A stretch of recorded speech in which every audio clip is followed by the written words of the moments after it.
আবেগ দিয়ে নাকি রাষ্ট্র চলে না, রাষ্ট্র চালাতে হয় দিয়ে সংবিধান। তাই যারা জীবন দিয়েছে জুলাই আন্দোলনে কথায় কথায় তাদেরকেই করছে অপমান। 2024 সালের জুলাই আন্দোলনের আগে কোথায় ছিল এই 72-এর সংবিধান? বেগম খালেদা জিয়াকে যখন চিকিৎসার জন্য বাইরে যেতে দেওয়া হয়নি তখনকার ছিল কি বিধান?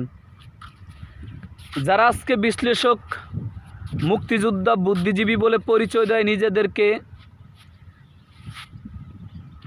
অনেক দাম্ভিকতার সাথে,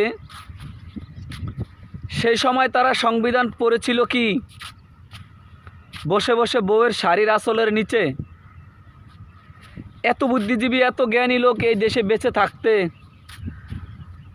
হাজারো ছাত্র জনতার বুকের উপর গুলিয়ে চালিয়েছিল শেখ হাসিনা। তারা তো শুধু বসে বসে দেখছে। আজকে যারা সংবিধানের দোহাই দিয়ে দেশের পরিস্থিতি ভিন্ন ঘটাতে চায়, অবশেষে জেনে গেছি আমরা তাদের আসল পরিচয়। তারা ভাই দাদাবাবুদের কাছে বিক্রি হয়ে গেছে, এটাই বাস্তবতা। তাই তো তারা সংবিধান দিয়ে দেশের ভিতরে অরাজকতা সৃষ্টি করতে চাচ্ছে, এটাই বাস্তব প্রমাণ।